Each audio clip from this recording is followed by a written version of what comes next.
अस्सलाम वालेकुम dear students. आज एनटीएससी के फ़िज़िक्स सिलेबस का हमारा तीसरा लेक्चर है।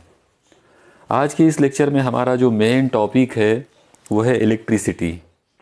इसे आमतौर पर करंट इलेक्ट्रिसिटी भी कहा जाता और उर्दू में इसे बरक़े रवां कहते हैं। इस चैप्टर में सबसे मेन कैरेक्टर या सबसे अहम जो पॉइंट है जिसके बारे में हमको स्टडी करना है वो है बरक़ी रॉ। ओके, उर्दू में हम इसे बरक़ी रॉ कहेंगे और इंग्लिश में इसे इलेक्ट्रिक करंट कहा जाता है। आप लोग याद रखिए, बरक़ी रॉ जो है इसके फिज़िक्स में दो अलग अलग कंसेप्ट होते हैं। ओके, एक जो कंसेप्ट है उसे कहते हैं कन्वेंशनल कंसेप्ट या कन्वेंशनल करंट। ओके, ये हमारा पुराना जिसको रिवायती तरीका या रिवायती तसव्वुर कहते हैं। और एक दूसरा जो तसव्वुर इसका है वो है मॉडर्न तसव्वुर यानी जदीद। इसको हम उर्दू में जदीद कह सकते हैं। तो जदीद तसव्वुर और एक रिवायती तसव्वुर। ओके, इस तरह से दो अलग अलग कंसेप्ट हैं इलेक्ट्रिक करंट के।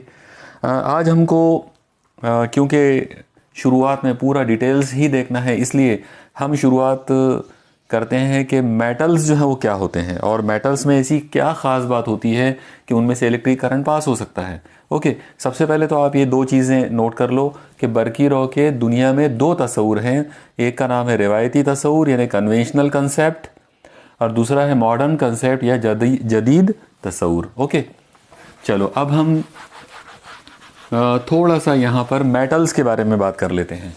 आप याद रखो, मेटल्स जिसे उर्दू में हम कहते हैं धात, तो इन लोगों की ख़ास बात ये होती है धातों की कि इनके आउटर मोस्ट ऑर्बिट के अंदर 1, 2 या 3 इलेक्ट्रॉन होते हैं, इससे ज़्यादा नहीं होते। ओके, जो इनका जौहर होता है तो उसके आउटर मोस्ट ऑर्बिट के अंदर या तो 1 इलेक्ट्रॉन होगा या 2 होंगे या 3 होंगे। ज़्यादा से ज़्यादा 3 इलेक्ट्रॉन होते हैं, उससे ज़्यादा नहीं। तो ये इनकी एक बहुत बड़ी पहचान हो गई।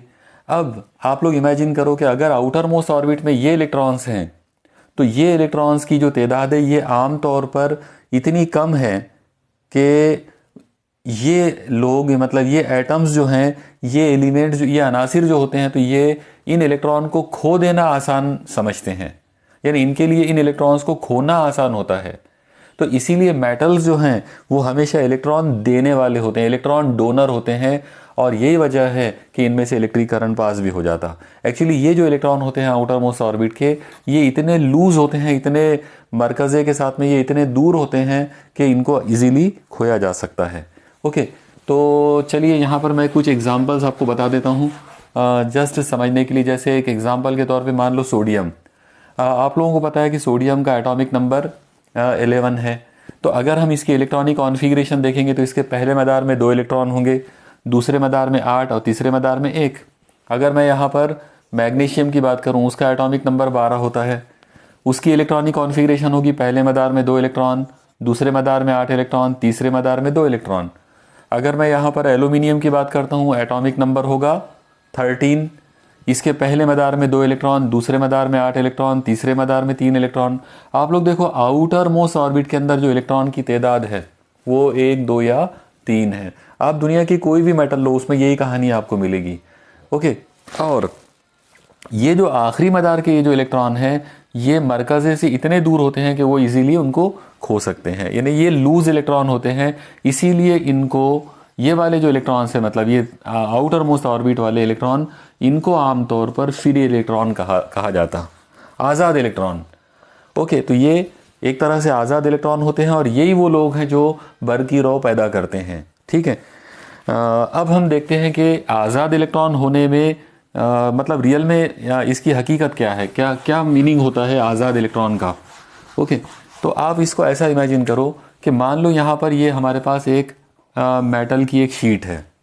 ओके, और इसके अंदर यहाँ पर ये एक मेटल का एक एटम है। मान लो कि ये मेटल का एटम मैंने M नाम रख दिया उसका मेटल के लिए। तो ये क्या करेगा, अपने आउटर मोस्ट ऑर्बिट में से इलेक्ट्रॉन निकाल देगा। अब इसमें से इलेक्ट्रॉन मान लो यहाँ चला गया, तो ये इलेक्ट्रॉन चला गया यहाँ पर, तो इसके ऊपर पॉजिटिव बरक़ी बार आ जाएगा। ओके, क्योंकि एक इलेक्ट्रॉन उसने खो दिया है इसलिए उसके ऊपर एक पॉजिटिव आएगा। अगर वो 2 इलेक्ट्रॉन खोएगा तो उसके ऊपर 2 पॉजिटिव आ जाएगा।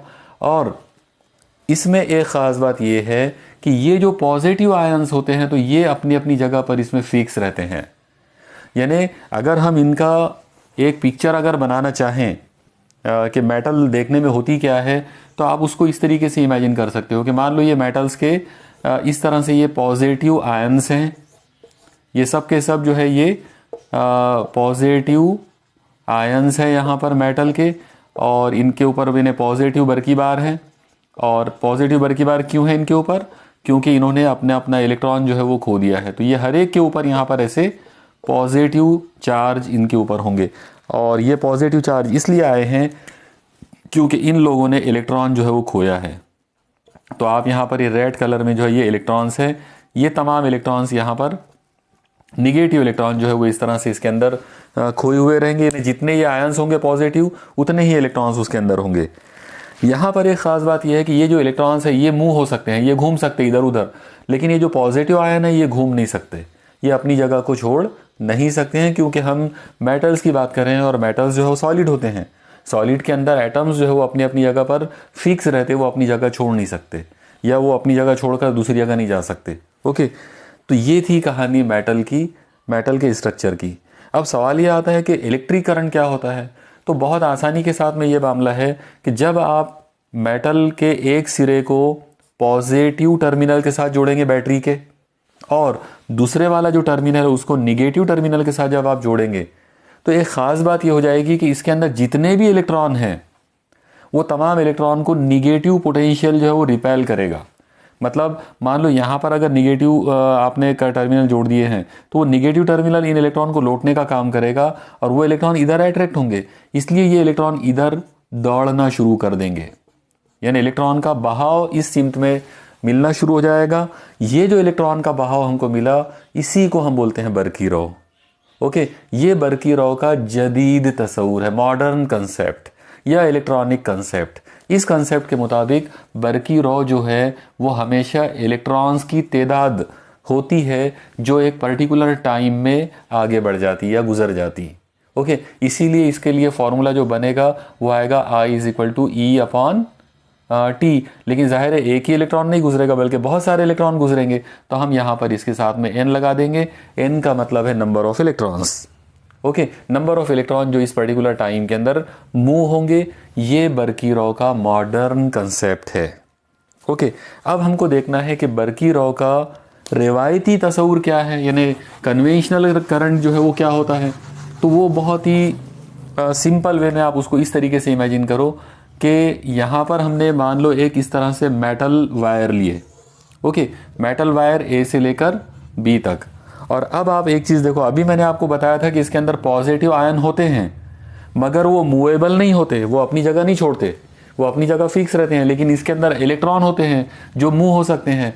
तो मैं यहाँ पर इलेक्ट्रॉन दिखा देता हूँ। मान लो कि ये इस तरह से मैंने इसमें इलेक्ट्रॉन्स दिखा दिए। ओके, ये रेड कलर से जो है ये इसके अंदर इलेक्ट्रॉन्स हैं, और ये इलेक्ट्रॉन, ख़ास बात ये है कि ये इलेक्ट्रॉन मूवेबल हैं। ओके, अब हम एक काम करेंगे कि बैटरी का ये टर्मिनल, ये वाला मेटल का ये वाला जो सिरा है, इसको मैं बैटरी के पॉजिटिव टर्मिनल के साथ, और ये वाला जो सिरा है तो इसको मैं इस सेल के निगेटिव टर्मिनल के साथ जोड़ता हूँ। ओके, तो इसका नतीजा क्या होगा? एकदम सिंपल सी बात है। जैसे हम ये इस तरह के कनेक्शन जोड़ेंगे, नहीं, यहाँ पर हमने इस जगह पर एक सेल ले लिए, तो सेल के साथ जोड़ते बराबर इसमें के जो इलेक्ट्रॉन्स है वो इधर से इधर जाना शुरू हो जाएंगे। ये इलेक्ट्रॉन का बहाव हमको मिलेगा, मतलब हम इस चीज़ को बोलेंगे फ्लो ऑफ इलेक्ट्रॉन्स। ओके, तो ये हमारा जदीद तस्वूर हो गया आजकल का, यानी मॉडर्न कंसेप्ट, इलेक्ट्रॉनिक कंसेप्ट है ये इलेक्ट्रिक करंट का। लेकिन रिवायती तस्वूर क्या है? रिवायती तस्वूर के अंदर हमको ये मानना पड़ेगा कि इस मेटल वायर के अंदर मूवेबल पॉजिटिव चार्जेस भी हैं। हालांकि मेटल के अंदर मूवेबल पॉजिटिव चार्जेस नहीं होते। ओके, लेकिन हमको ये तस्वूर करना है, हमको ये मानना है कि इसके अंदर मूवेबल पॉजिटिव चार्जेस हैं, जो इस तरह से यहाँ पर इसके अंदर ऐसे बैठे हुए हैं पूरे। और जैसे ही आप ये सेल लगाओगे, ये जो मूवेबल पॉजिटिव चार्जेस हैं ये सब के सब क्या होंगे? ये पॉजिटिव सिरा है, तो ये सब लोग इधर से इधर भागना शुरू करेंगे। ये वाला निगेटिव सिरा है तो उधर वो अट्रैक्शन आएगा उनका, और ये ग्रीन कलर में जो पॉजिटिव चार्जेस हैं ये लोग ऐसे मूव होंगे। तो इन पॉजिटिव बर्की बारों का इधर जो बहाव मिलेगा, इधर जो उनका फ्लो मिलेगा उसको बोलते हैं रिवायती बरकीरो या कन्वेंशनल करंट। ओके, और उसके लिए जो फॉर्मूला बनाया गया है वो है I is equal to Q upon T. यहाँ पर आप याद रखो क्यू का मतलब वो इमेजिनरी मूवेबल पॉजिटिव चार्जेस हैं जो इस मेटल के अंदर मौजूद हैं।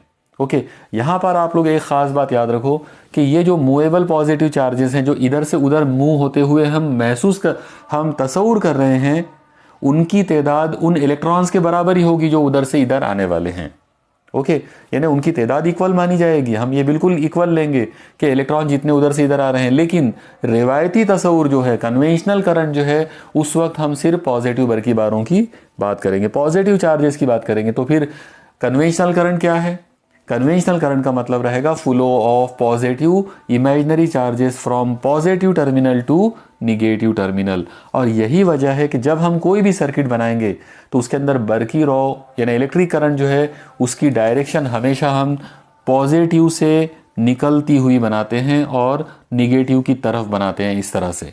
ओके, तो ये वाला जो करंट हम आम तौर पर हमेशा किसी भी सर्किट के अंदर जो हम बनाते हैं, और अभी हम थोड़ी देर बाद बनाने ही वाले हैं, तो उसके अंदर आप लोग याद रखो कि हम हमेशा जो डायरेक्शन हम करंट की बताते हैं, आई जो हम बताते हैं, एक्चुअली वो रिवायती बरकी रॉ होती है, कन्वेंशनल करंट ही होता है, वो इलेक्ट्रॉनिक करंट नहीं होता। क्लियर? तो इतनी चीज़ें अभी हम लोगों ने यहाँ पर देख लिया। अब इस पर से हम थोड़ा सा मुझे पूरा यकीन है कि आपको ये दोनों कंसेप्ट जो है, इलेक्ट्रॉनिक कंसेप्ट भी और कन्वेंशनल कंसेप्ट जो है, दोनों भी आपको समझ में आ गए होंगे। अब हम यहाँ पर एक काम करते हैं कि बरकी रॉ के बारे में, अभी तो मैंने आपको बता दिया कि जैसे हम सेल के साथ जुड़ेंगे तो बरकी इलेक्ट्रॉन जो है वो गुजरना शुरू हो जाएंगे या इमेजिनरी पॉजिटिव चार्ज जो है वो हरकत करने लगेंगे। अब सवाल ये आता है कि आखिर क्या रीज़न है कि ये इलेक्ट्रॉन का बहाव हमको मिल रहा है। अभी हमने यहाँ पर बात करें कि इलेक्ट्रिक करंट जो है वो क्या चीज़ है? फ्लो ऑफ चार्जेस या flow of electrons. Actually electrons का मतलब यहाँ पर क्या चीज़ है? Flow of charges. ठीक है, और ये भी मैंने आपको बताया था कि ये जो चार्ज है इसको आमतौर पर हम n टाइम्स e के बराबर लेंगे। यहाँ पर n का मतलब है नंबर ऑफ इलेक्ट्रॉन्स और e का मतलब है एक इलेक्ट्रॉन का बरकी बार। ठीक है, तो ये आप एक फॉर्मूला याद रखो, मैं अभी कुछ देर बाद इसको और रिपीट कर दूंगा। तो अब मैं यहाँ पे जो चीज़ बताने वाला हूँ वो ये है कि फ्लो ऑफ चार्जेस या फ्लो ऑफ इलेक्ट्रॉन को हमने इलेक्ट्रिक करंट बोला है। सवाल ये आता है कि आखिर इलेक्ट्रिक करंट फ्लो होता ही क्यों है? क्या रीज़न है कि इलेक्ट्रॉन इधर से उधर जाना शुरू हो जाते, क्यों एक जगह से दूसरी जगह वो चले जाते हैं? तो इस चीज़ को समझने के लिए मैं एक छोटी सी मिसाल आपको बताना चाहूँगा। पहले आप उस मिसाल को गौर से देखो और उसके बाद फिर हम आगे बढ़ेंगे। आप ऐसा इमेजिन करो कि मैंने यहाँ पर पानी का एक बड़ा सा एक टैंक लिया और उसके अंदर ये लेवल तक मैंने इसके अंदर पानी भर दिया। ओके, ये पूरा का पूरा इसके अंदर यहाँ पर ये पानी भरा हुआ है। ओके, अब मैं एक काम करता हूँ, यहाँ पर इसी लेवल में, मतलब ये ज़मीन की जो लेवल के ऊपर ये टैंक रखा हुआ है, इसी लेवल के ऊपर मैं एक दूसरा टैंक ले लेता हूँ बाजू में उसके, और इन दोनों के बीच में यहाँ पर मैं एक कनेक्शन जोड़ देता हूँ। इस तरह से एक पाइप लगा देते हैं, लेकिन पाइप को बंद करने के लिए मैं यहाँ पर एक टैप लगा देता हूँ। ओके, अब आप देखो ये टैप जो है, मान लो कि ये ऑफ है।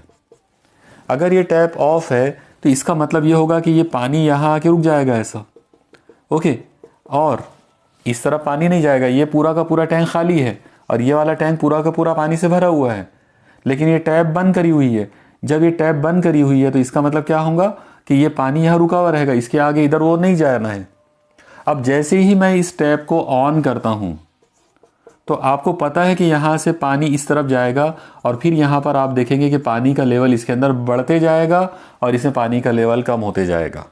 ओके, और मान लो कि पानी का एक पर्टिकुलर लेवल यहाँ तक लेवल आ गया, तो भी आपको पता है कि ये लेवल आने के बावजूद भी पानी का फ्लो बंद नहीं होगा, पानी बहता ही रहेगा। ओके, पहले यहाँ पर कुछ नहीं था, ज़ीरो लेवल था पानी का, तो भी पानी फुल स्पीड में उधर गया, इतना लेवल आया, अभी भी पानी का फ्लो उधर जाते रहेगा। ओके, अब एक काम करते हैं, इसका लेवल बढ़ते जाएगा, लेकिन साथ ही साथ क्या होगा, इसका लेवल डाउन होते जाएगा क्योंकि इधर का पानी इधर जा रहा है। तो थोड़ी देर के बाद आप देखेंगे कि दोनों तरफ पानी का जो लेवल है वो इक्वल हो जाएगा। अब मान लो कि दोनों तरफ पानी का लेवल इक्वल हो गया। जब ये पानी का लेवल इक्वल हो जाएगा तो अब पानी का जो फ्लो है वो बंद हो जाएगा। हालांकि टैप ऑन है, ओके, ये टैप जो है ये ऑन है, लेकिन पानी का फ्लो जो है वो बंद हो गया है।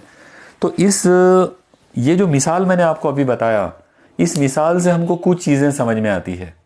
नंबर 1, पहली जो चीज़ हमको मिली वो ये मिली कि फ्लो ऑफ वाटर यानी पानी का बहाव हमको कब मिलता है? उस वक्त हमको पानी का बहाव मिलता है जब पहले वाले टैंक के अंदर पानी का लेवल ज़्यादा होता है और दूसरे वाले लेवल में कम होता है।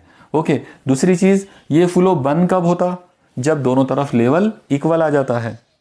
ठीक है, इसका मतलब ये हुआ कि पानी का जो फ्लो हमको मिलेगा वो हमेशा हायर लेवल से लोअर लेवल की तरफ मिलेगा। और ये फ्लो कब बंद हो जाएगा? जब दोनों तरफ के लेवल, दोनों तरफ जो है पानी के जो लेवल्स हैं वो इक्वल हो जाएंगे।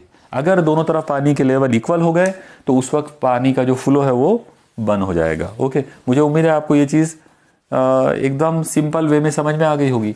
ये वाली पूरी कहानी अप्लीकेबल होती है इलेक्ट्रिक करंट के लिए। अब आप देखिए इलेक्ट्रिक करंट का मामला कैसे होगा। हम यहाँ पर इमेजिन करते हैं, मान लो कि हमने यहाँ पर एक मेटल वायर लिए ए से लेकर बी तक। अब आप याद रखो कि जैसे ही हम इसको किसी सेल के साथ जोड़ते हैं, ओके, सपोज करो कि मैं यहाँ पर इसको ये इस तरीके से यहाँ बता देता हूँ कि मान लो मैंने यहाँ पर इसको ये वाले सेल के साथ इसको कनेक्ट कर दिया। इसका पॉजिटिव टर्मिनल इधर है, निगेटिव इस तरफ है। याद रखो आप लोग कि ये जो पॉजिटिव टर्मिनल है ये हमेशा हायर पोटेंशियल को जाहिर करता है। ओके, ये पॉजिटिव टर्मिनल क्या चीज़ है? Higher level of potential. Okay, Urdu में पोटेंशियल के लिए जो अलग अलग वर्ड यूज़ किए जाते हैं, जैसे पोटेंशियल का वैसे तो मतलब तवानाई होता है। सिंपल वे में अगर हम बात करेंगे तो पोटेंशियल क्या है? पोटेंशियल का मतलब है वो तवानाई जिसके ज़रिए कुछ तो भी काम होने वाला है। ओके, उसके लिए उर्दू में जो अलग अलग अल्फाज इस्तेमाल किए जाते वो है कवा या फिर मुज़म्मिर। ओके, एक वर्ड उसके लिए मुज़म्मिर भी है। उसके अलावा उसके लिए वर्ड मख्फिया भी इस्तेमाल करते हैं।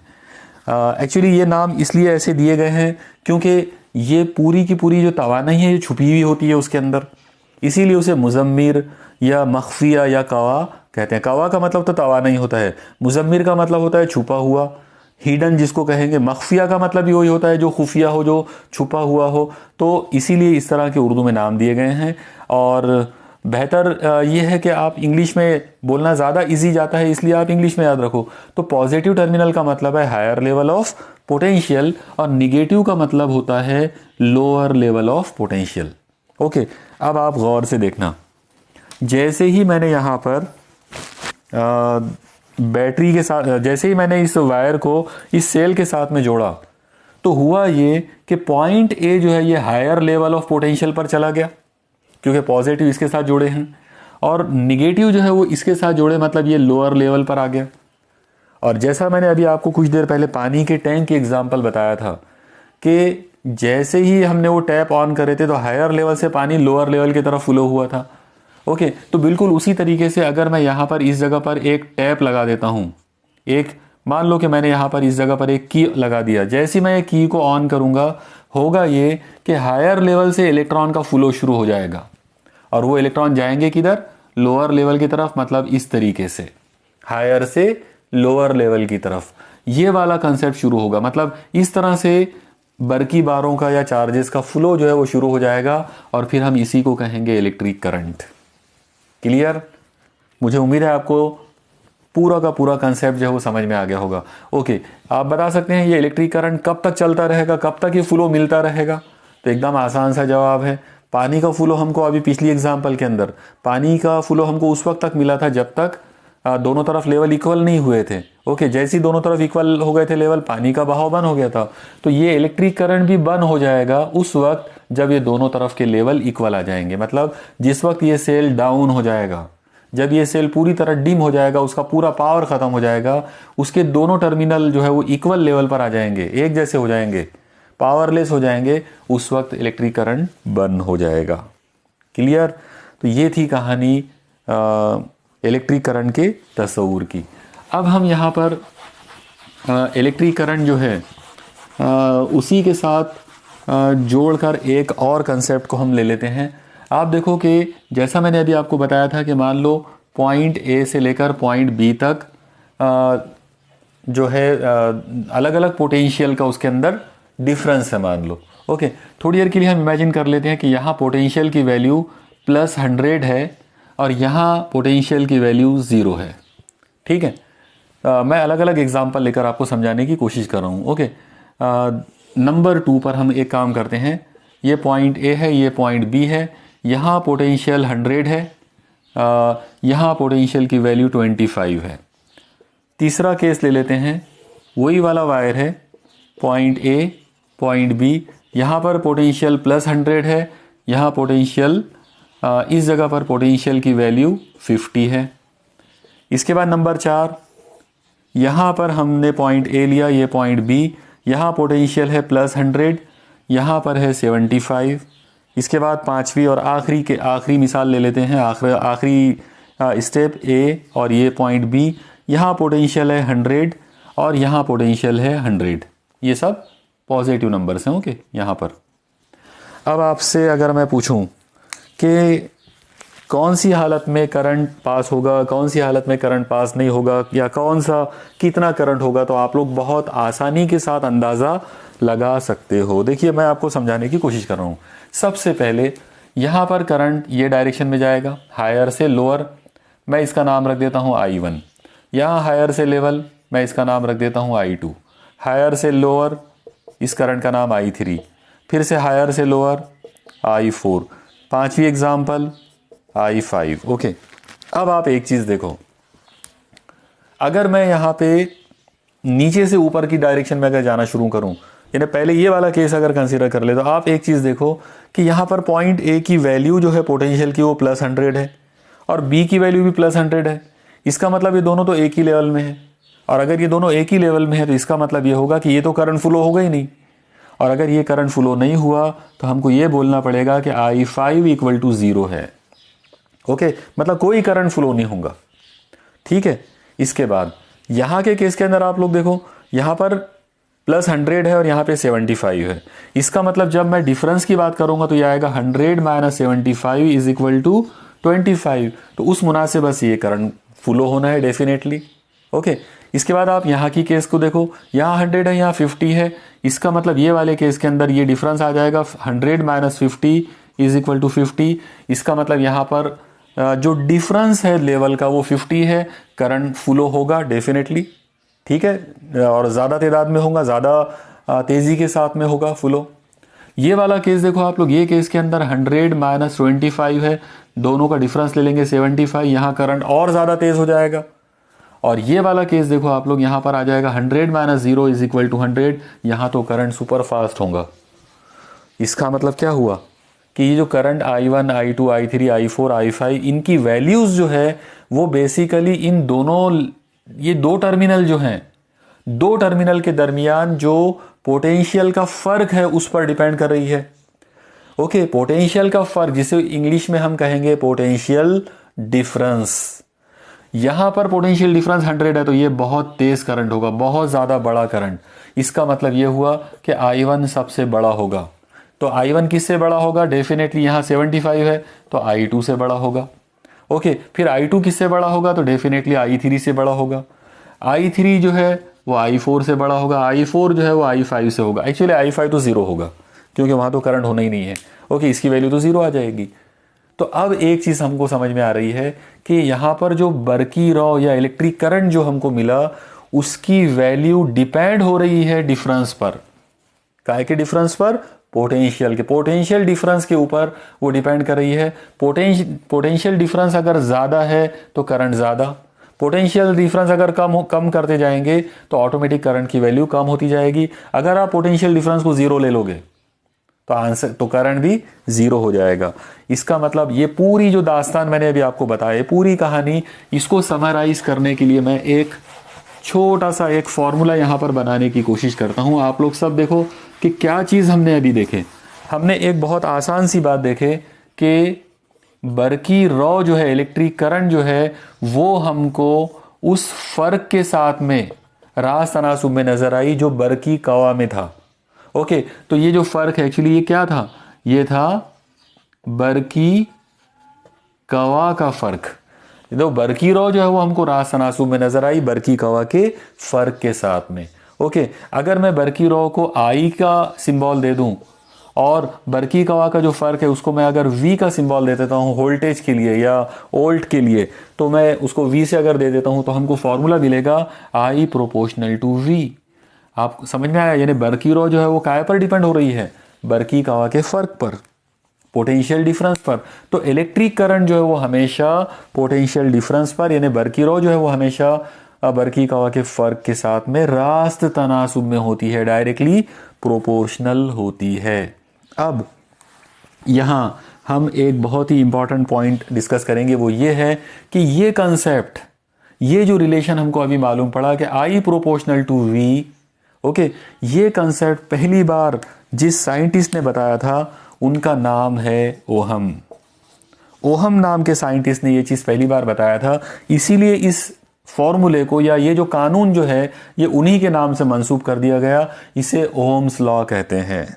ओके, तो ओहम्स लॉ बरके रवा या करंट इलेक्ट्रिसिटी के लिए जो ओहम का जो कानून है वो कानून यही वाला है कि बरकी रॉ जो है वो हमेशा क्या होती है, रास्त तनासुब में होती है बरकी कवा के साथ में।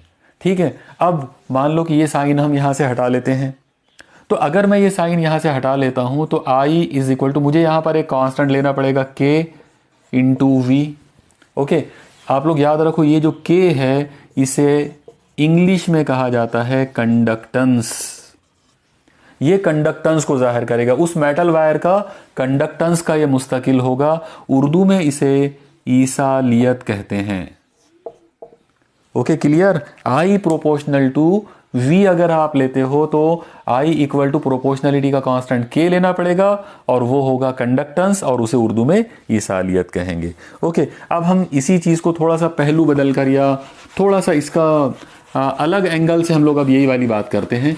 आप लोग देखो, अगर मैं ये आपसे कहूं कि x कोई चीज है और वो डायरेक्टली प्रोपोर्शनल है y से, तो इस बात का लॉजिकली मतलब ये होगा कि y proportional to x। Okay, अगर x और y दोनों रास्त तनासुब में है, दोनों डायरेक्टली प्रोपोर्शनल हैं, तो फिर दोनों को किधर भी लिखा जा सकता, पहले x लिख सकते हैं बाद में y, पहले y बाद में x, कैसे भी लिख सकते हैं। तो यही वाली कहानी I और V में होगी। अभी हमने देखा था कि बरकी रॉ रास्त तनासुब में है बरकी कवा से, तो इस बात को पलटा कर आप ऐसा भी लिख सकते हो V proportional to I। Okay, और अब आप याद रखो जैसे हम ये साइन हटाएंगे तो इस मर्तबा हमको फिर से एक कांस्टेंट लेना पड़ेगा। अब जो कांस्टेंट आएगा वो होगा R इंटू I, और अब ये जो R है इसे हम कहते हैं मज़ाहिमत, और इंग्लिश में इसे कहते हैं रेजिस्टेंस। ये एक बहुत ही इंपॉर्टेंट टर्म है। Okay, clear. तो यहां पर R का मतलब होगा मज़ाहिमत या रेजिस्टेंस, लेकिन कौन सा कांस्टेंट यानी प्रोपोर्शनलिटी का कौन सा मुस्तकिल आप यूज करोगे, R यूज करोगे या K यूज करोगे, वो आपके डिपेंड करेगा फॉर्मूलों के ऊपर। अगर आप ये फॉर्मूला यूज कर रहे हो I प्रोपोर्शनल टू V, तो आपको कंडक्टेंस K लेना पड़ेगा, और अगर आप V प्रोपोर्शनल टू I ले रहे हो तो आपको R लेना पड़ेगा, R यानी मज़ाहिमत। ओके, क्लियर सब लोगों को इतना। चलो अब हम इसी फॉर्मूले को थोड़ा सा और आगे बढ़ाते हैं, क्योंकि ये अब हमारा इस चैप्टर का बहुत ही मेन कैरेक्टर हमको मिल गया। तो जैसा अभी हमने देखा कि V इक्वल टू आ गया है R इंटू I। ठीक है, इस पर से आप I को शिफ्ट कर दो। अगर आपने I को इधर शिफ्ट कर दिया तो उधर अकेला R बचेगा और आपको R का फॉर्मूला मिलेगा V अपॉन I। ये फॉर्मूला है मज़ाहिमत का, यानी रेजिस्टेंस ऑफ द वायर का। ओके, अब इस पर से हम इसकी कुछ इकाइयां बना सकते हैं। तो मान लो अगर हमको इसकी SI यूनिट अगर बनाना हो तो हम इसकी SI यूनिट, इसकी यूनिट ले लेंगे, बाद में इसकी यूनिट ले लो। ऊपर V है, V यानी पोटेंशियल डिफरेंस या बरकी कवा, उसकी जो यूनिट होती है वो होती है वोल्ट, और नीचे करंट है उसकी यूनिट होती है एम्पियर। तो इसका मतलब ये क्या हुआ, वोल्ट पर एम्पियर। SI निज़ाम का जो रूल है उसके मुताबिक साइंटिस्ट के नाम या तो अकेले में यूज करेंगे, किसी और के साथ उसको यूज नहीं किया जा सकता। तो वोल्ट जो है वो भी साइंटिस्ट का नाम है, एम्पियर भी साइंटिस्ट का नाम है, इसलिए हम क्या करेंगे, वोल्ट पर एम्पियर दोनों को हटा देंगे, मतलब वोल्ट पर एम्पियर को हटाएंगे और इसको रिप्लेस कर देंगे हम ओहम से। और क्यों ओहम से करेंगे? क्योंकि ये जो फिजिकल क्वांटिटी जो हमको मिली रेजिस्टेंस, इसका कंसेप्ट ओहम ने बताए थे, इसलिए हम इसकी यूनिट ओहम कहेंगे। तो ऐसा यूनिट ऑफ रेजिस्टेंस जो है वो क्या है? ओहम। और इसी पर इसका जो सिंबल है वो इस तरह से होता है, ठीक है, इसको ओमेगा पढ़ते हैं। तो ये आ जाएगा 1 omega is equal to 1 ohm is equal to 1 volt पर 1 एम्पियर। ओके, यानी अगर आपने 1 वोल्ट का बरकी कवा लगाए और उसमें से 1 एम्पियर करंट पास हो गया, तो जो मज़ाहमत उसमें आएगी, जो रुकावट या जो रेजिस्टेंस उसके अंदर पैदा होगी, वो 1 ओहम की रेजिस्टेंस होगी। Okay, clear? तो ये थी कहानी रेजिस्टेंस की। अब हम इसी टॉपिक को थोड़ा सा और आगे बढ़ाते हैं। अब आप देखो कि मान लो आपने एक वायर लिए, पॉइंट ए से लेकर पॉइंट बी तक, इसमें से आई करंट पास हुआ क्योंकि आपने इन दो पॉइंट्स के बीच में बरकी कवा वी लगाए थे। बरकी कवा का जो फ़र्क है वो मान लो कि वी है, तो जाहिर सी बात है इस तार का रेजिस्टेंस होगा आर। अब हम एक काम करेंगे, इस तार के अंदर कुछ चीज़ों को और ऐड करेंगे। ओके, जैसे मैं यहाँ पे सबसे पहले इमेजिन करता हूँ कि ये तार मान लो इतना मोटा तार है, इस तरीके से आप उसको एक सिलेंड्रिकल वायर इमेजिन करो। अगर आप इस तार को ऐसा सिलेंड्रिकल वायर इमेजिन करेंगे तो आपको यहाँ पर उसकी लेंथ को इमेजिन करना पड़ेगा, साथ ही साथ आपको उसका ये अर्जी तराशा जो है, क्रॉस सेक्शन, इसको भी लेना पड़ेगा। तो मान लो ये एरिया ऑफ क्रॉस सेक्शन इसका ए है।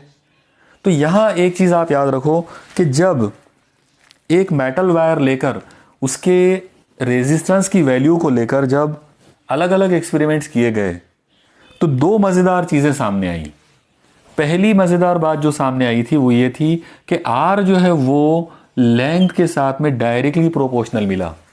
मतलब ये कि अगर आपने तार की लंबाई आप बड़ा करते चले जाओगे, लंबा करते जाओगे आप तार को, तो उसका रेजिस्टेंस जो है बढ़ते जाएगा।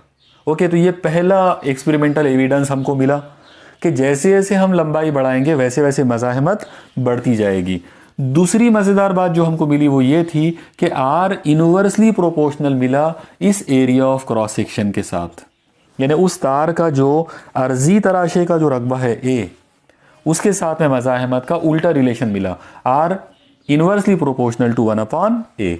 ओके, अब आप एक चीज़ देखो कि यहाँ पर इस पूरे मामले के अंदर आर जो है मज़ाहमत, वो मेन कैरेक्टर है और वो दो लोगों पे डिपेंड हो रही है, directly proportional to L, inversely proportional to ए।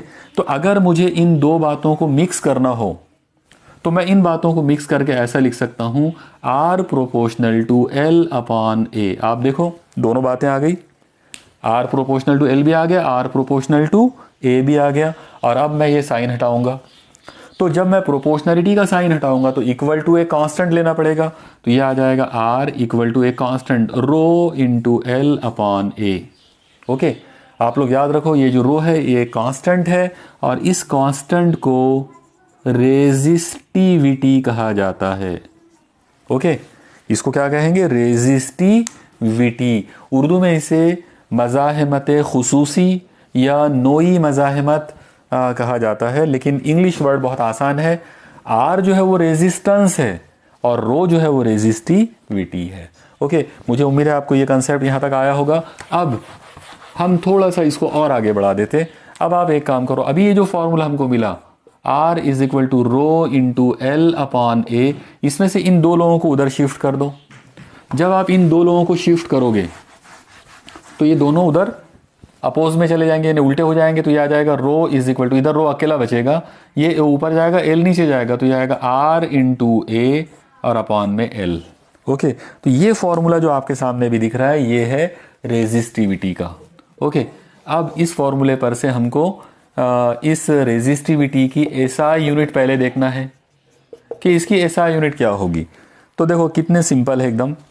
सबसे पहले आप देखो कि ऊपर आर है, आर यानी मज़ाहमत, मज़ाहमत की यूनिट है ओहम, इनटू बाजू में ए है, ए का मतलब है area, area of cross section, जाहिर है उसकी एसआई यूनिट होगी मीटर स्क्वायर।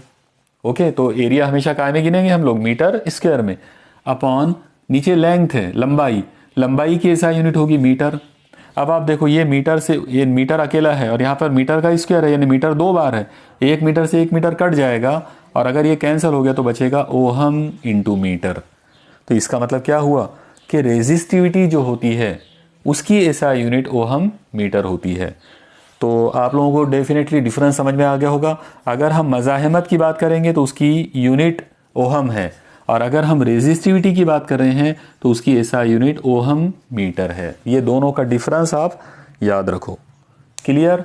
एक और चीज़ याद रखो कि मेटल जो है, धातें जो होती हैं, उनकी रेजिस्टिविटी फिक्स होती है मगर रेजिस्टेंस फिक्स नहीं होता।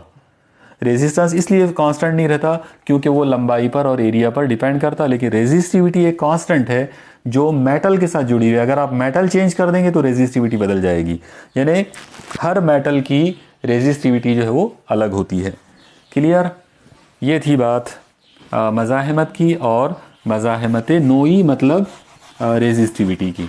अब हम यहाँ पर थोड़ा सा और इस टॉपिक को और आगे बढ़ाते हैं कि मान लो हमने पॉइंट ए के साथ में एक मज़ाहमत लिए। मज़ाहमत को इस तरह की अलामत से ज़ाहिर करेंगे जिसको मैं R1 नाम दे देता हूँ। और अब मैं एक काम करता हूँ, इसके साथ में मैं एक मज़ाहमत को और जोड़ देता हूँ। ये दूसरी मज़ाहमत मैंने यहाँ जोड़ दिया। ओके, मान लो इसके साथ में मैंने यहाँ पे एक तीसरी मज़ाहमत और जोड़ दिया और यहाँ पर ये पॉइंट बी है। और फिर ये दो टर्मिनल्स के बीच में मैं यहाँ पर एक सेल जोड़ देता हूँ। ठीक है, ये मैंने प्लस और माइनस, यहाँ पे मैंने एक सेल जोड़ दिया। आप लोग देखो, मैंने R1 के साथ में R2 जोड़ा हूँ, R2 के साथ में R3, और ये सब एक के बाद एक है। ये जो कॉम्बिनेशन है इसे कहते हैं सीरीज कॉम्बिनेशन। यानी मज़ाहमतों को यहाँ पर हमने क्या किया, इन तीन लोगों को एक दूसरे के साथ में सीरीज कॉम्बिनेशन में जोड़ा है।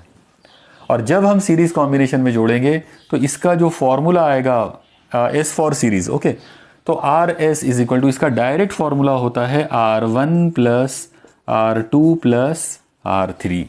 मतलब इस तरह से एकदम सिंपल वे में आप याद रखो कि जब भी आप मज़ाहमतों को सीरीज में जोड़ेंगे उनका डायरेक्ट आंसर आएगा, डायरेक्ट ऐड करना R1 plus R2 plus R3 वगैरह वगैरह, जितने रेजिस्टेंस आप लेंगे उतने सब। ठीक है, अब यहाँ पर मैं इसी के साथ जोड़कर एक और इम्पॉर्टेंट बात आपको बता दूं जो हो सकता है एग्जाम में उसकी ज़रूरत पड़ जाए आपको। वो ये है कि मान लो आपने एक चलो मैं यहाँ पर आपको उसको करके बता देता हूँ।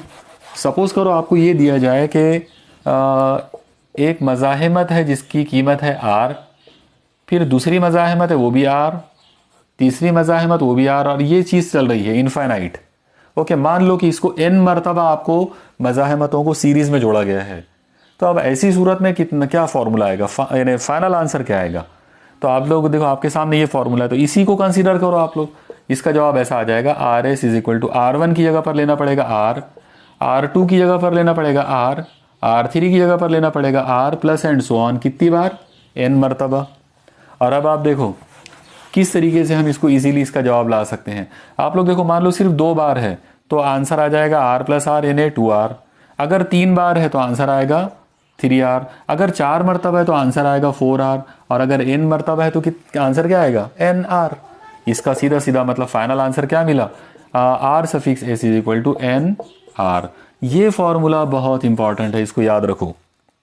यानी अगर आपको ये बोला जाए कि एक जैसी मज़ाहमत वाले, एक जैसी कीमत वाले n मज़ाहमतों को अगर सीरीज में जोड़ देते हैं, मुसलसल अंदाज में अगर जोड़ देते हैं, तो जो महासिल मज़ाहमत जो आपको मिलेगी, रिजल्टेंट रेजिस्टेंस जो आपको मिलेगा, उसका फॉर्मूला होगा n टाइम्स R के बराबर। Okay, clear?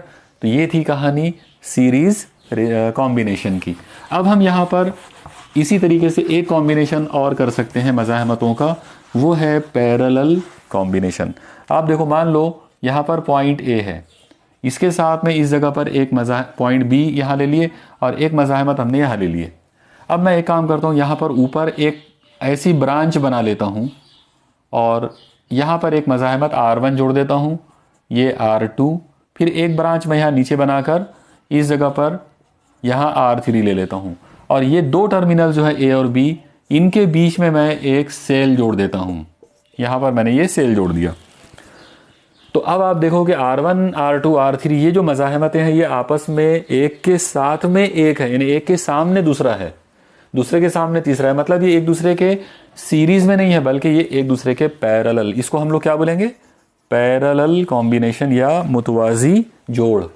ओके, उर्दू में हम इसे कहेंगे मुतवाजी जोड़। अब आप लोग याद रखो, जब भी इस तरह का मामला होगा, यानी जब भी हम मज़ाहमतों को पैरेलल कॉम्बिनेशन में जोड़ेंगे, तो उनका जो फाइनल जो आंसर आएगा, रिजल्टेंट जो आएगा, वो हमेशा रेसिप्रोकल के रूप में आता है। तो 1/RP, P फॉर पैरेलल, यानी ये फॉर्मूला हमेशा कैसा आएगा, 1 के रूप में। पैरेलल में अगर जोड़ते हैं तो 1/RP is equal to 1/R1 plus 1/R2 plus 1/R3।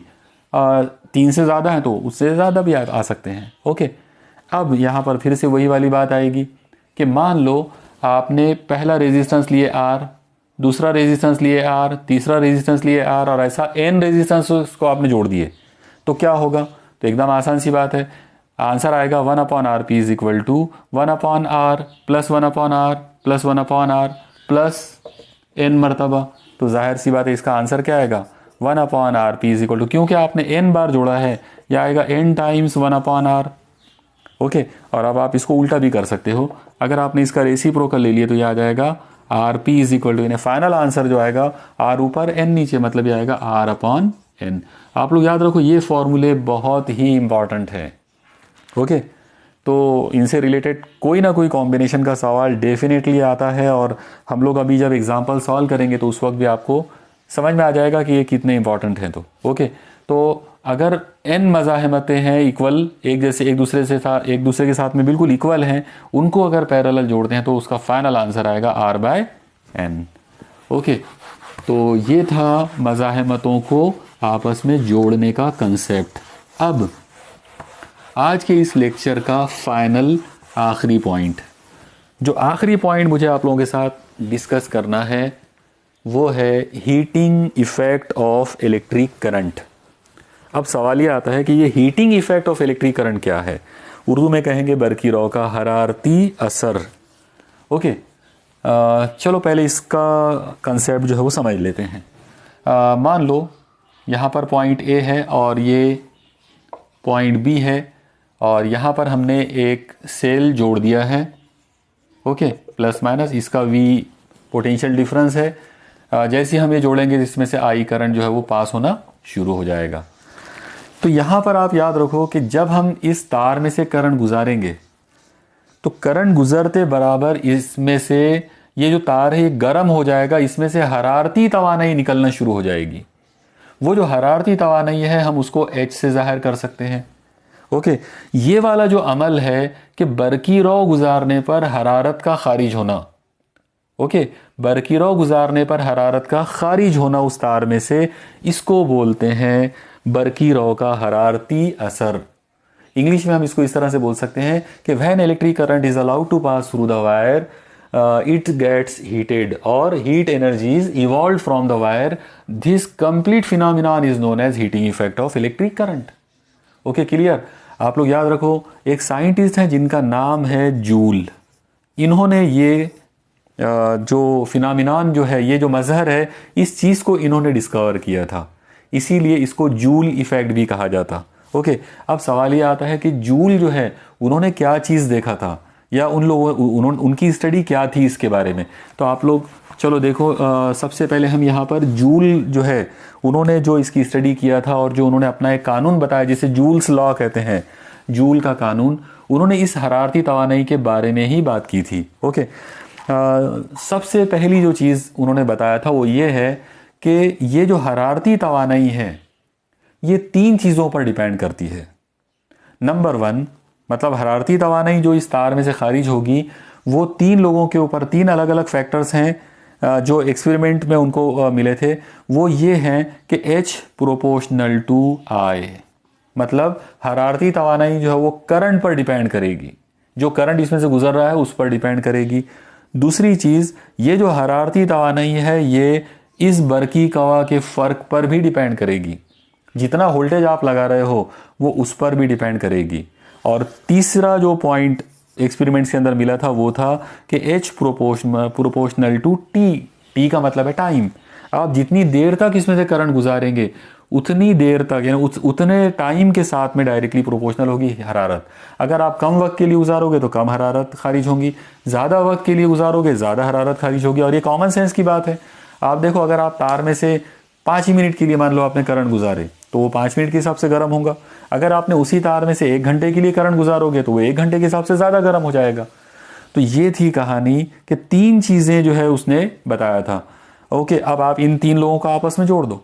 तो अगर आप इन तीनों को आपस में जोड़ते हैं तो आपको पता चलेगा कि हरारती तवानाई जो तार में से खारिज हो रही है वो डायरेक्टली प्रोपोर्शनल होगी काय से, V से, I से और T से।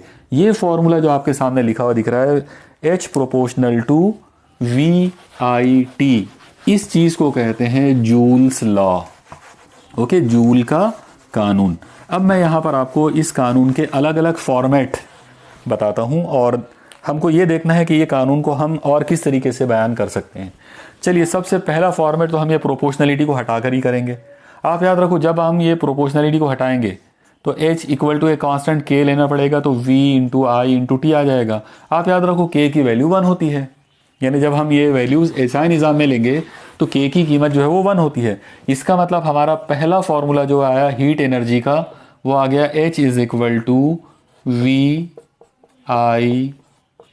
ओके, ये हो गई इक्वेशन नंबर 1, यानी हरारती तवानाई का पहला फॉर्मूला या जूल के कानून का पहला फॉर्मेट, पहला फॉर्मूला। ओके, अब मुझे देखना है दूसरा। अब आप लोगों को इसके अंदर इस फॉर्मूले के अंदर यहाँ पर V है और I भी है, और अभी हमने ओहम का कानून पढ़े थे। तो अगर मैं यहाँ पर ओहम का कानून अगर लाऊं तो ओहम का कानून था V प्रोपोर्शनल टू I, और फिर हमने देखा था V इक्वल टू, ये प्रोपोर्शनलिटी हटा दिया जाए तो R इंटू I आ जाएगा। तो हम एक काम कर सकते हैं, V की जगह पर ये कीमत ले सकते हैं। ओके, तो अगर मैं V की कीमत यहाँ ला लूँ तो ये देखो क्या हो जाएगा, H इज इक्वल टू क्या होना है, V की जगह पर आ जाएगा R into I into T। Okay, clear, ध्यान में आ गया सब लोगों के, यानी V की जगह पर RI। और अब अगर हम इसको सॉल्व करके लिखते हैं तो ये क्या होगा, H is equal to R into I, ये हो जाएगा I का स्क्वायर इंटू T। ये हो गया हमारा इक्वेशन नंबर 2, मतलब फॉर्मेट नंबर 2। ओके, तो ये हमारा हरारती तवानाई के इखराज के लिए, मतलब जब किसी तार में से करंट गुजारोगे तो उसमें से जो करंट पास होने पर जो उसमें गर्मी पैदा होंगी, जो हरारत पैदा होंगी, उसकी कीमत इतनी होगी। ओके, आप लोग याद रखना, ये जो 2 फार्मूले अलग अलग जो मैंने लिखा हूँ, तो ये वाला फार्मूला तो NCERT की बुक के हिसाब से है। ओके, और ये वाला हमारा स्टेट बोर्ड के हिसाब से है। तो दोनों फॉर्मेट सेम ही हैं और दोनों में कोई डिफरेंस नहीं है। ओके, चलिए मैं एक फॉर्मेट आपको और बताता हूँ जो हो सकता है आपको ज़रूरत पड़ सकती है। आप याद रखो, आप लोगों ने ताकत, जिसे इंग्लिश में पावर कहते हैं, तो इसका कंसेप्ट डेफिनेटली आपने पढ़ा होगा 8-9 क्लास के अंदर। ओके, पावर जो है, ताकत जो होता है, वो आम तौर पर काम करने की शरह को कहते हैं, रेट ऑफ डूइंग वर्क, काम करने की शरह को। इसका मतलब अगर मैं इसका फॉर्मूला बनाना चाहूँ तो इसका फॉर्मूला आएगा ताकत बराबर काम बटे वक्त, यानी कितने वक्त में कितना काम किया गया वो ताकत कहलाएगा। ओके, पावर हमेशा क्या होता है, वर्क अपॉन टाइम। ओके, अब आप लोग यहाँ पर एक चीज़ देखो कि ये कंसेप्ट जो है ये आम तौर पर, ये तो हर जगह लागू होगा, हर जगह हम ये कंसेप्ट को यूज़ करेंगे, लेकिन जब मामला इलेक्ट्रिकल सर्किट्स का आता है तो इलेक्ट्रिकल पावर के लिए एक थोड़ा सा अलग कंसेप्ट भी यूज़ करते हैं। ओके, यानी जब मैं यहाँ पर इलेक्ट्रिकल पावर की बात करूँगा या बरकी ताकत की अगर मैं बात करता हूँ, तो बरकी ताकत का जो कंसेप्ट है वो बहुत सिंपल सा कंसेप्ट है। वो है बरकी रो और बरकी कवा का हासिले ज़रब, यानी बरकी ताकत हमेशा क्या होता है, बरकी रो और बरकी कवा का हासिले ज़रब। और अब इस चीज़ को ध्यान में रखते हुए अगर मैं यहाँ पे इसको अलामतों में लिखना चाहूँ तो एक सिंपल सी अलामत यहाँ पर बन सकती है। मान लो इलेक्ट्रिकल पावर को मैं P से लिखता हूँ, अगर capital P is equal to बरकी रो हो जाएगा I और बरकी कवा हो जाएगा V। इसका मतलब I ज़रब V का मतलब हमेशा क्या होगा, P का मतलब है पावर, इलेक्ट्रिकल पावर। तो अब आप देखो, ये जो चीज़ मैंने अभी आपको बताया हूँ, इस चीज़ को हम यहाँ पर इस्तेमाल कर सकते हैं। इक्वेशन नंबर 1 देखो आप, ये वाली इक्वेशन, इस इक्वेशन के अंदर अगर हम गौर करें तो H का फॉर्मूला है V इंटू आई इंटू टी। अब V इंटू आई का मतलब क्या है? P। इसका मतलब मैं V इंटू आई की जगह पर P ले सकता हूं, तो यह आ जाएगा P, बाजू में T है, तो इसका मतलब H का फॉर्मूला हमको मिलेगा P इंटू टी। आप लोग याद रखो, यहाँ पर P का मतलब इलेक्ट्रिकल पावर है। तो अगर आपको इलेक्ट्रिकल पावर दिया जाए और टाइम दिया जाए, तो पावर और टाइम का जो हासिल ज़रब है वो खारिज होने वाली हरारत को ज़ाहिर करेगा। ओके, ये थी कहानी करंट इलेक्ट्रिसिटी या इलेक्ट्रिसिटी का वो वाला सिलेबस जो मतलब एनटीएससी के सिलेबस में शामिल है। आज मैंने थ्योरेटिकली आपको सारे कंसेप्ट बता दिए। ओके, लास्ट में इस लेक्चर के आखिर में मैं आपके सामने ये चार्ट पेश कर रहा हूँ। इस चार्ट के अंदर अलग अलग सिंबल्स जो हैं वो आपको दिए गए हैं कि किस चीज़ का सिंबल क्या होता है। तो यहाँ पर मैं सिर्फ एक सिंबल के बारे में मतलब एक दो सिंबल जो है मैं उनको यहाँ पर जस्ट आपको समझा देता हूँ पहले, फिर आखिरी में मैं चार्ट आपके सामने पेश कर दूंगा और वो जो चार्ट है उसको आपको याद करना है, उसको याद करना पड़ेगा आप लोगों को। आप देखो, इसमें एक छोटा सा कंसेप्ट या एक फ़र्क आप याद रखो, सेल और बैटरी का। आप याद रखो, सेल का सिंबल होता है ये इस तरीके से, एक प्लस और एक माइनस। ओके, एक बड़ी लाइन प्लस के लिए और एक छोटी लाइन माइनस के लिए। लेकिन जब मामला बैटरी का आता है तो बैटरी का जो कंसेप्ट है वो होता है कॉम्बिनेशन ऑफ सेल्स। मतलब दो या दो से ज़्यादा अगर आपने सेल्स को आपस में कंबाइन कर लिए तो वो चीज़ को बैटरी कहते हैं। और बैटरी का सिंबल आमतौर पर ये इस तरह से लिया जाता, इस अंदाज में, ये प्लस ये माइनस। आप देखो यहाँ पर मैंने 3 अलग अलग सेल्स को जोड़ दिया हूँ। ओके, तो 3 सेल्स को अगर हम जोड़ेंगे तो इस तरह से उसका सिंबल बनेगा। मतलब ज़्यादा पावर दिखाने के लिए हम बैटरी इस्तेमाल करेंगे। आइए नज़र डालते हैं इन चार्ट्स पर। और ये चार्ट्स जो हैं इसमें जो सिंबल दिए गए हैं अलग अलग इलेक्ट्रिकल अप्लायंसेस के, अलग अलग इलेक्ट्रिकल इक्विपमेंट्स के जो अलग अलग सिंबल जो दिए गए हैं, इनको आप लोग याद कर लो। और ये चार्ट दोनों भी लैंग्वेजेस में है, इंग्लिश में भी है और उर्दू में भी है। चलो, मुझे उम्मीद है कि आपको ये पूरा लेक्चर जो है ये समझ में आया होगा। इसी के साथ जुड़ा हुआ जो अगला लेक्चर रहेगा, तो उस लेक्चर में हम लोग इस चैप्टर के जो अहम न्यूमेरिकल्स जो होंगे, यानी न्यूमेरिकल प्रॉब्लम्स, वो हम सॉल्व करेंगे। मैंने पूरा थ्योरेटिकल पार्ट आज इसीलिए लिया हूँ ताकि हम इत्मीनान के साथ में इन अगले टाइम पर अगले लेक्चर के अंदर हम सिर्फ न्यूमेरिकल्स कर सकें। ये पूरे कंसेप्ट आप अपने पास नोट कर लो और इनको अच्छी तरह से याद कर लो। चलो, अल्लाह हाफिज़।